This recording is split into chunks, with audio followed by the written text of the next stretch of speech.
Magandang umaga po sa inyong lahat dyan.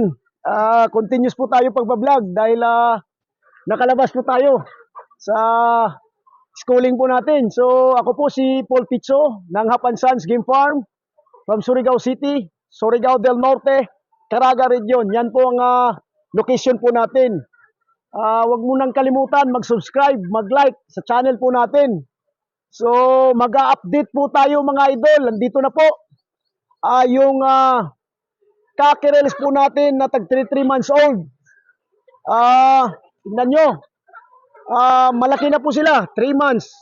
Na 5 days old. Ata. 22. Yun. Yun na yun. 5 days old. 3 months and 5 days old. Malaki na po sila. Yan ngayon pinapakain po natin ng papaya. Dahil may mga hinog dyan. So at least papakainin. Dahil sayang naman yung mga papaya natin. Maka ano po sila kagad ng mga prutas. At saka sabay ng ubod ng saging. Yan. Dahil marami ng mga wild ano dito, punuan ng saging. So masaya po tayo. Maraming salamat sa mga tawan po natin, sa breeder. Yung nakahawak ng kamera niyan. So yan. Ina-update ko po yung naghuhulog po sa atin ng October born na ma-release ngayong June. So, yan. Kahit gaano kalakas ang ulan dito, gaano ka masama ang panahon, ako po ay masaya. Talagang healthy po sila. Nakikerry po namin sila pag-aalaga. Medyo may mga lagnat dyan, tapos ilalagay namin dun sa hospital namin. Pagkatapos doon, 2 araw, babalik na naman namin dito dahil nagagaling po namin sila. Pero yung mga ano dyan, yung ano hindi na talaga madala. So, for this moment mga idol, 99.9% po. Yan. Masaya po ako. Nanindig po yung mga balibo ko. Dahil siguro, sa area po namin, preskang-preska. First time po ito nalagyan kasi ng ranging area. So, talagang naniniwala po talaga ako sa mga advice ng mga breeder natin dyan, ng mga kaibigan na nauna po sa atin. Eh tayo po yung nagtatanong din. Yan. Ngayon, tingnan mo. Nakakain po sila. Alam nyo, busog sila. Kasi pag nagbibigay din kami ng snack, ina-adjust po ni GR yung pagpipiding. For example, 10 kilo. Snack kami. Mamayang hapon, dinadandahan ni breeder natin, saka yung gahawak, naghahawak ng ano. Ngayon, makikita naman din nila, hindi nila binibigla pag-feed, pag-feeding. So, at least nakokontrol namin. Ngayon nga, hindi nga sila umaano dahil medyo busog pa. It's around 10 o'clock, 10:30 pa ngayon. So, sana mamaya pa na sana ako magbablog. Pero, yung oras po natin is limited lang. So, nakikita nyo naman. Yan, no? 3/4 high caliber gray. 1/4 jugod na lang po yan. Yan, no? Yan. Itong manok na ito, yung silver. Ito talaga ay iwan ko lang kung anong klaseng bloodline yan. Dahil hindi ko kabisado yung mga markings. Disclaimer. No animals were harmed of the making of this video. Tingnan ko muna yung ano. Ito 3/4 jugod. 3/4 jugod. Sa Picom side po ito. Anak po ng Picom side. Yung iba, binubunutan na ni GR ng ano ba yung mga buntot. Pero yung iba, hindi pa. Gandang katawan nito. Grabe ang paa, Parang 4 inches. Malapit sa 4 inches. Mga 3.78, 3/4. Yan, pulang-pulang muka. Pulang-pulang mata. Yan. Yan mga idol, So yung nagre-request ng mag-vlog para mag-update, andito na po. Tingnan nyo yung anak ng 226 ko. Pero nakakasana yan, no? Ang tangkad na. Gilmore 226 po yan.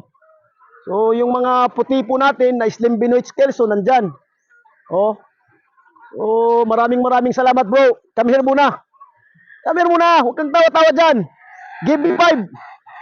Thank you very much, ha, na hindi mo pinabayaan. Oh, ito sweater ata ito. Hindi. Gal? Oo, gal po yan. So, crosses ng gal natin. So, dito po. So, yung naguhulog po sa atin, malaki na po sila. At maraming salamat po talaga sa tiwala, sa pagtratrust po sa atin, sa Hap and Sons Game Farm. Saka yung nagbabalita po sa atin na magandang balita. Maraming salamat. Talagang masaya po ako sa mga balita nyo na talagang ayos po yung mga stags po natin na ibinibigay ko sa inyo. O meron naman na pero talagang ang taas ng percentage po sa kanila. Minumonitor ko po kasi. Minumonitor ko. Mataas po talagang percentage. So disclaimer, disclaimer, no animals were harmed of the making of this video. So ikot-ikot tayo. Yan. So yan po. Ito gal pa rin ito. GR. Ito. SBR, pure SBR. Oh, itong polet na pure SBR natin. Oh. Ito po ay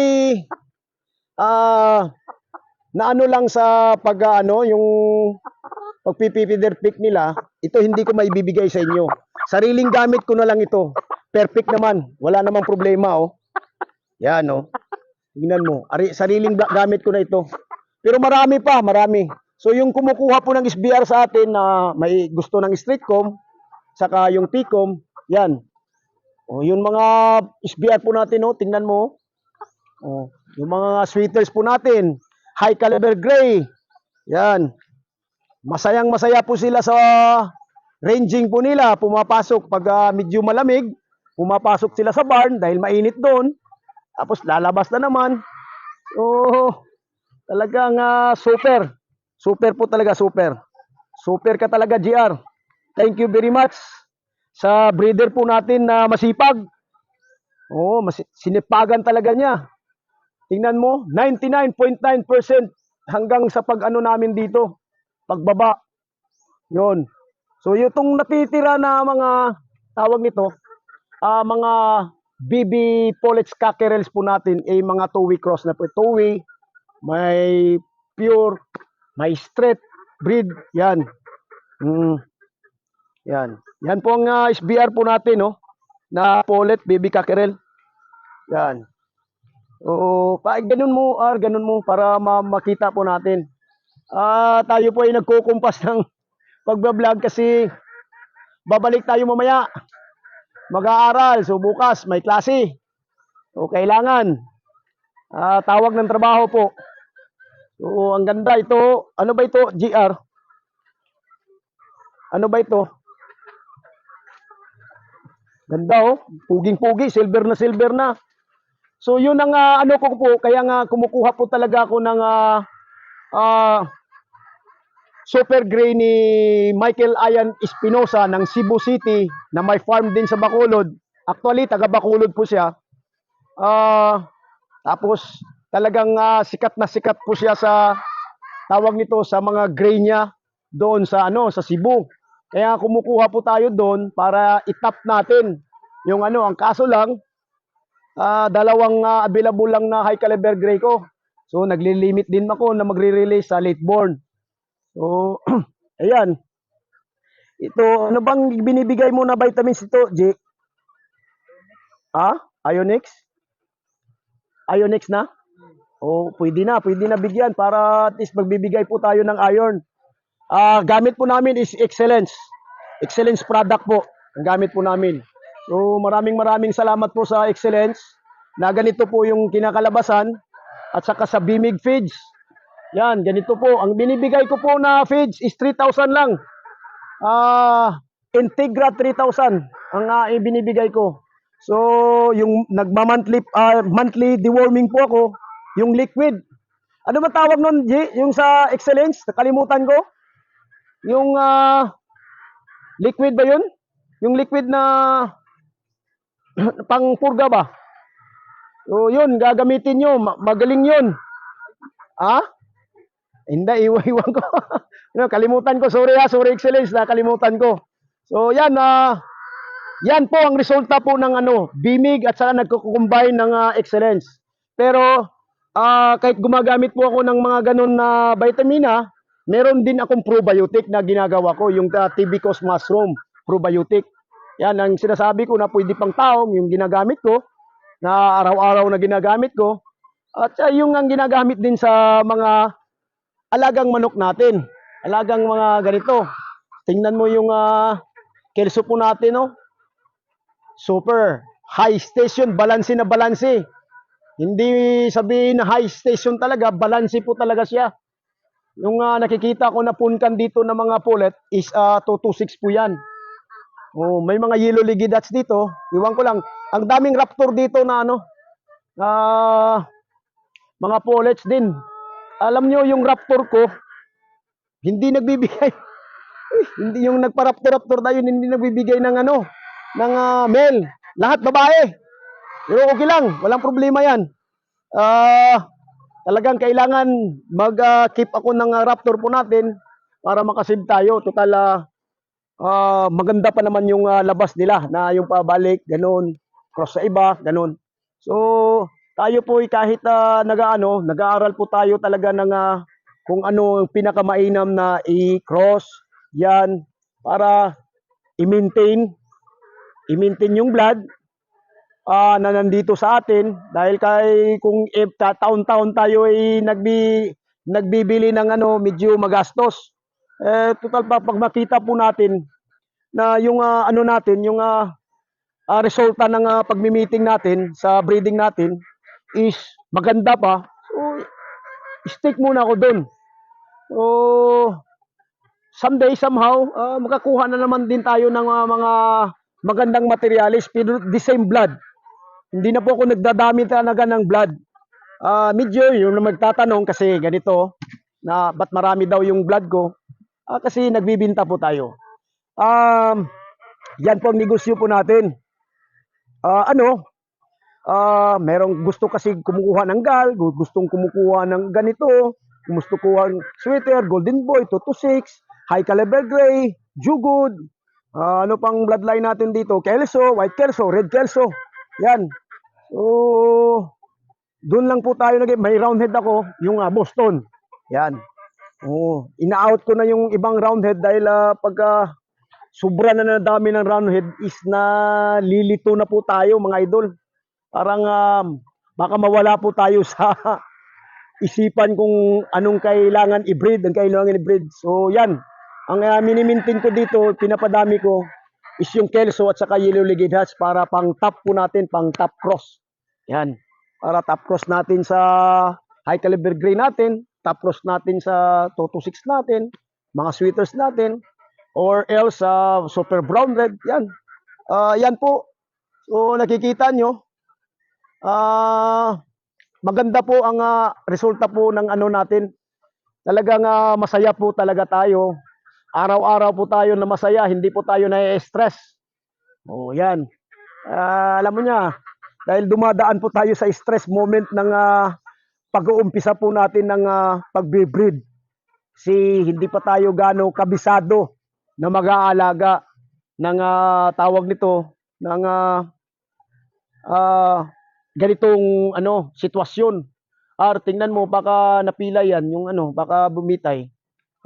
Dahil pag ano talaga yan, wala na yan. Agad-agad. Okay lang? Akala ko pambunitan mo na yung mga buntot na hindi para at least maganda ang tubo nila. Yan. Pag mahuli mo, bunutan mo na kaagad. Pero yung meron na mga wag mo na bunutan. Para at least tumutubo. Nagbibigay ka ba ng asin? Alam nyo mga idol ganito. Every Sunday morning, nagbibigay po kami ng salt. Sa isang galon, 1/4 lang na kutsarita. 1/4 lang na kutsarita or 1/2, pero hindi puno. Alam nyo kung bakit? Ba't nabibigay po ako ng salt? Okay, ganito. Para hindi sila ganun nag-feather picking. Yan. Okay? Yun ang tinuturo sa atin ng ibang breeder. Yun lang ang explanation sa akin. Iwan ko lang kung ano ba ang tawag nito. Iba pang nako, yung iba pa yung benepisyo ng salt. Yan. Every week po ako nagbibigay.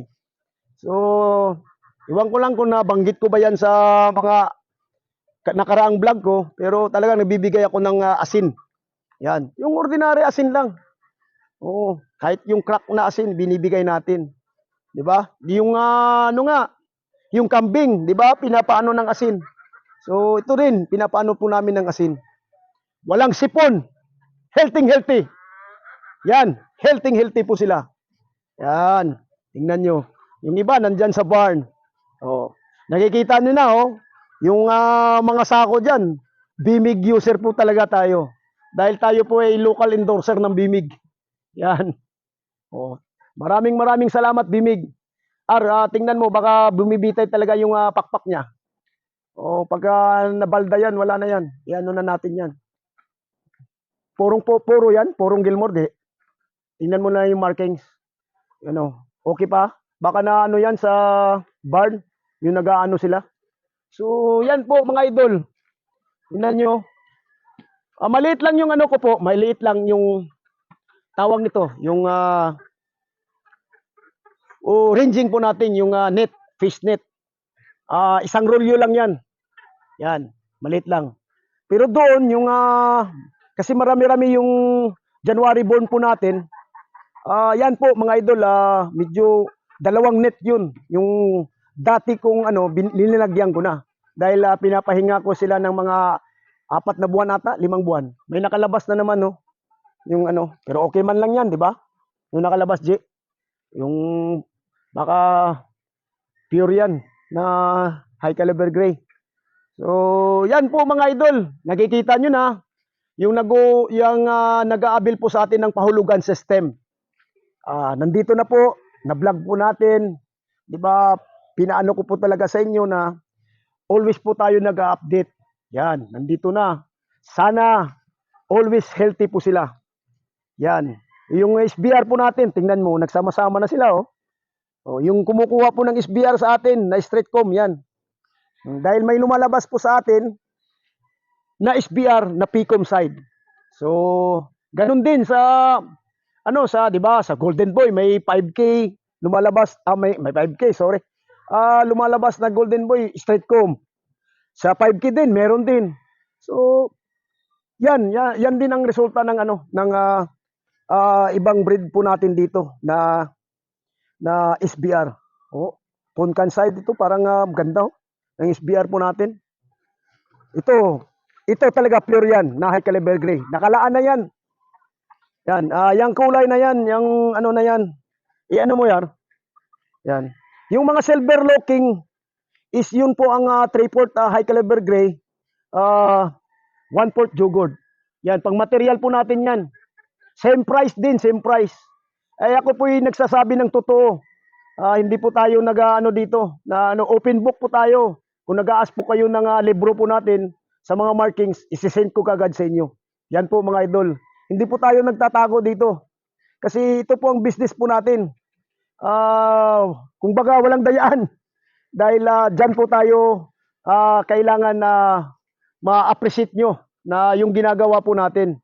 Yung meron akong claret. Ano ba itong klaseng claret? Na crosses pa natin sa high caliber gray claret. Yan yan ibang kulay. Yan, claret yan Klarong-klaro. So, yun lang po mga idol So, at least na-update ko na po kayo sa yung naghuhulog sa local, hindi ko local. October born. Yan, early bird.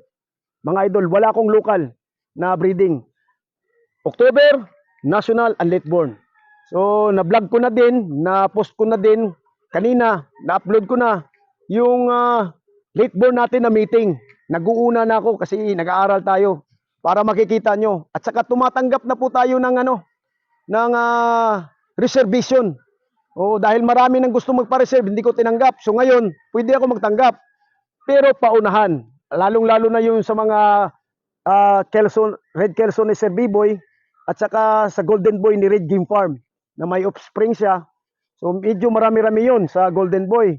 May Golden Boy to 5K tayo, may Golden Boy to Golden Boy tayo. Ako rin ay gumagawa rin ako ng Golden Boy to Golden Boy ko na yung aking palabas, yung mga offspring po ng John Job Ibico line. Yan. So yun po mga idol. Yun lang. Ano pa? Ano pang ano natin? Mamaya bababa tayo sa sa mga sisiw natin dun sa mga tag 12 months at 11 days old. Punta tayo. So yun lang po mga idol. God bless. Huwag nating kalimutan mag-ingat. Huwag nating kalimutan magdasal. Pag magdasal man tayo, lagay sa puso, sa isipan po ang Panginoon po natin. Jesus Christ, I love you.